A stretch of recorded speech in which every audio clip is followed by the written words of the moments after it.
soon I'll be down on the surface. What will you do there? Huh? Well, I suppose I'll be fighting. But it's not really the war that brings me, it's the chance to learn what I'm made of, what I'm capable of achieving.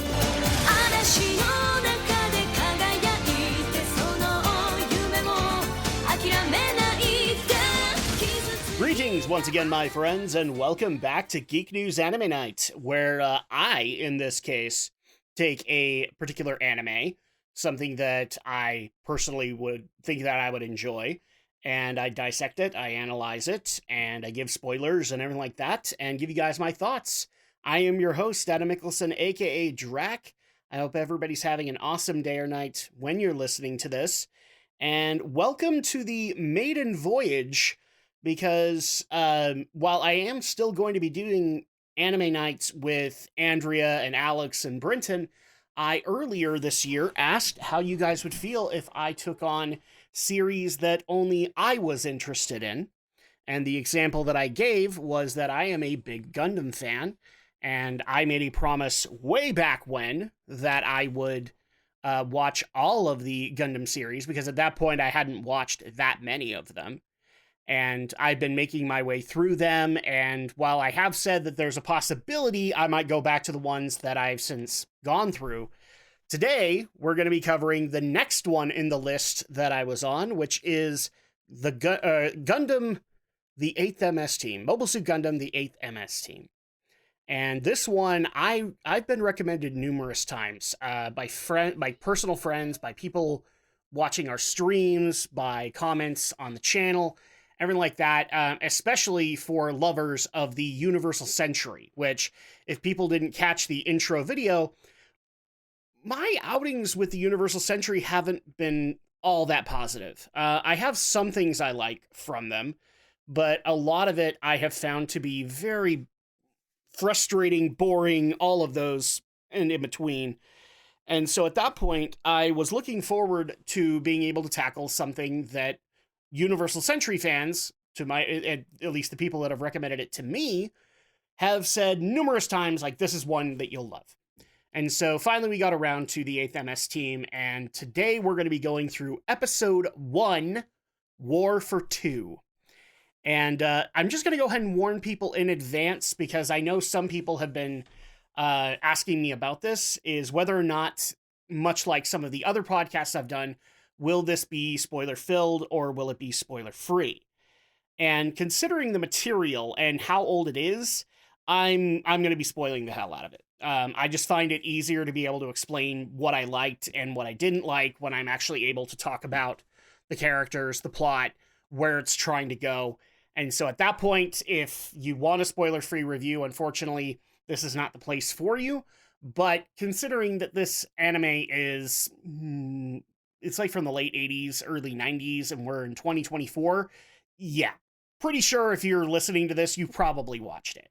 So let's go ahead and start things off with War for Two, which is episode 1 of the 8th MS team, and just going over a brief synopsis. This is actually from the Gundam Wiki that provides just a little bit of synopsis, and I'll give that really quick and then start to give my thoughts on where I think it's going and what I like, what I don't like. So episode 1, War for Two. It is the Universal Century 0079. The one-year war has raged on for almost 9 months. Now the Federation is ready to strike back with its own mobile suits. Young Shiro Amada is en route to Earth to take command of a ground unit of Gundams fighting in the jungles of Southeast Asia. After being stranded in space with one of the enemy, Shiro is rescued and claims his command, but no sooner does he arrive than his team is given their marching orders. With barely time for introductions, the 8th MS team heads into battle.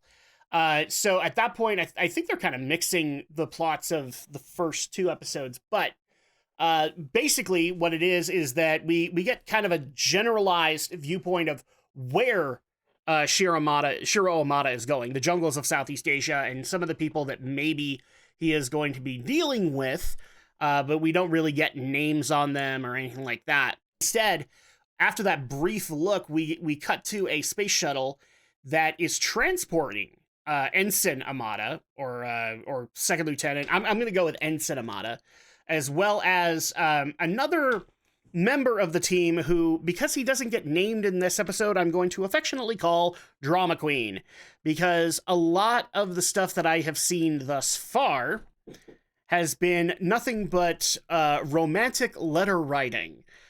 So at that point, he's writing to his girlfriend about the horrors of war, and it's just all kinds of stupid. So yes, because the guy doesn't really get a name, he is going to be called Drama Queen, because he loves writing those romantic letters that are just kind of dumb. And we get an introduction to Shiro Amada, who's basically very excited to be leaving Side 2 and going to the Earth for his first command. We don't necessarily know that in this first episode until near the end, but he's more looking forward to going to the Earth and testing his limits. But on the way, they start to notice explosions off in the distance as a mobile suit battle is occurring some distance away from them. Now, Shiro Amada is the kind of character that basically has to go and be the hero. And so at that point, he convinces the captain of the transport to allow him to pilot a ball. It's the only mobile suit on board. And I think this is the first time ever I've ever seen a ball in combat in the Universal Century. I don't know, maybe there were some in the background and I just don't remember. But the fact that the main character is going out to fight in a ball, I find absolutely freaking hilarious. It's great. So he goes out in a ball to go fight against what we find out later is a souped up Zaku, but it basically it looks like a Zaku going up against a very injured GM.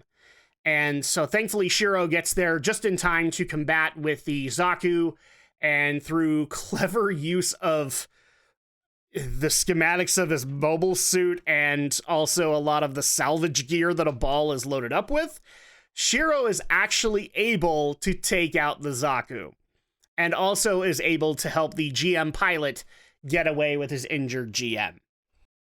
However, in the process, he has also made it so that both him and the Zaku pilot have to take refuge in colony, I'm guessing it's colony or shuttle remains, and try to survive until their respected factions can actually come and rescue them.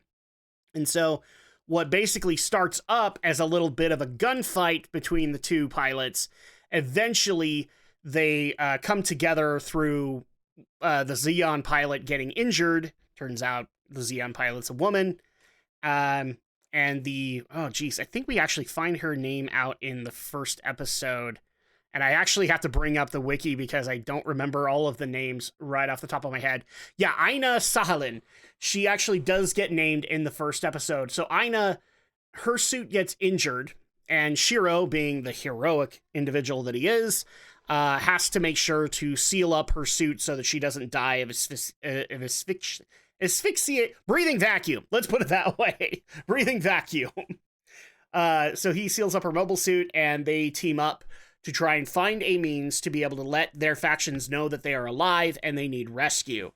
Thankfully, they find I think they're supposed to be launch fireworks, and launch them off, and while having some nice, calm moments between Aina and Shiro, they eventually get rescued by both of their respective factions. Aina gets rescued by a couple of Zakus, and the pilot of the GM, who we actually later find out is named...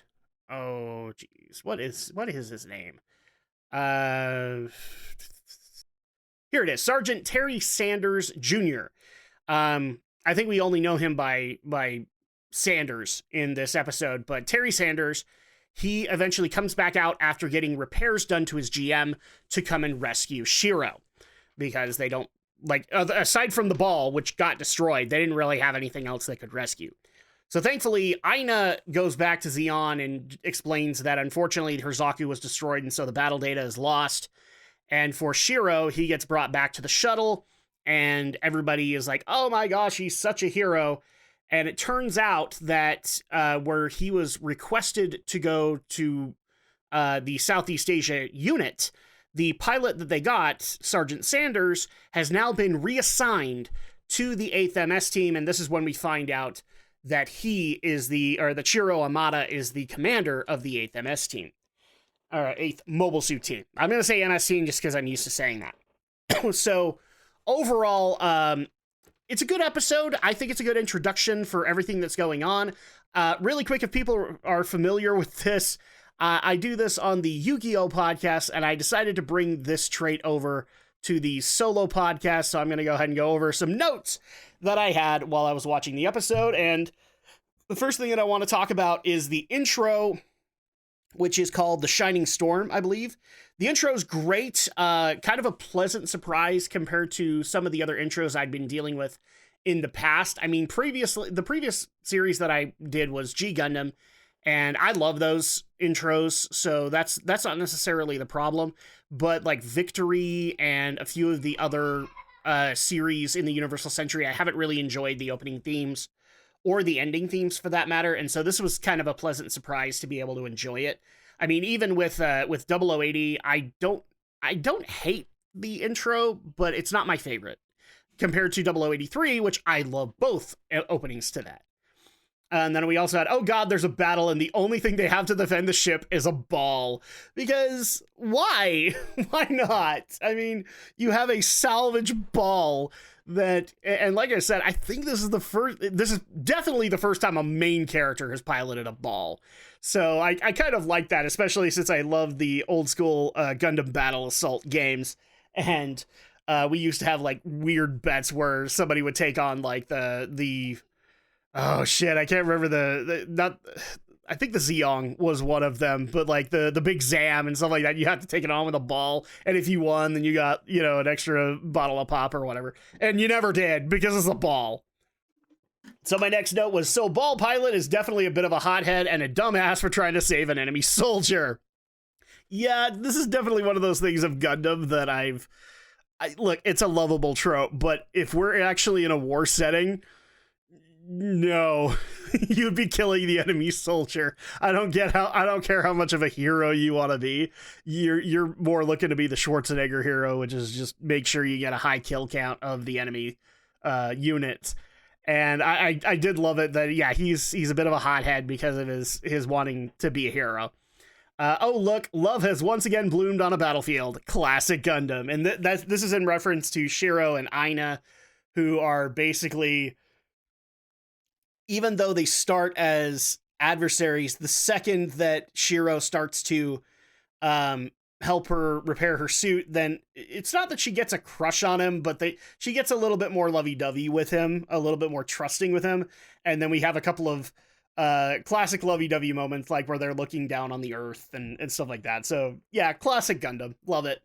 Why use a flare when you can use an explosive? Not a bad idea, honestly, even though I'm giving it crap. Yeah, no, I mean, it was a launch firework, so I mean, it's definitely gonna get attention. But yeah, we can't use basic flares. We have to blow shit up. I love that concept. With how it's such a Gundam thing to do, but also kind of a Star Trek thing to do. I love it.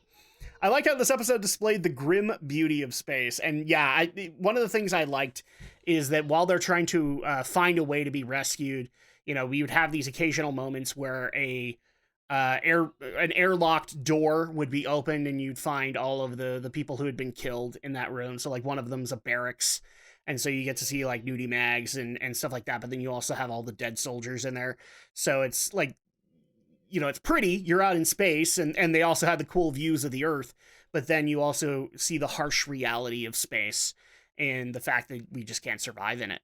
And so I love that's why I said it was the grim beauty of space. Shiro seems more like a shonen protagonist than a Gundam one.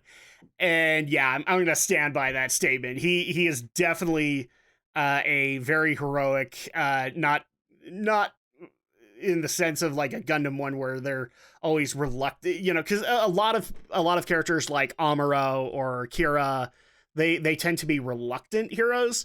And no, this guy was just like, I'm going to go and I'm going to test my limits and I'm going to be the best mobile suit pilot I can frickin' be. And I just looked at that and went, dude, he is frickin' Goku right now.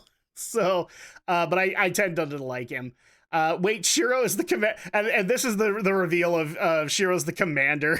Shiro's the commander of the 8th MS team? Holy shit! Especially when you look at Terry Sanders, and Terry probably has a good 10 years on him. Granted, he's a sergeant, so he probably started as a grunt, whereas Ensign Amada probably, went through officers candidate school and all that.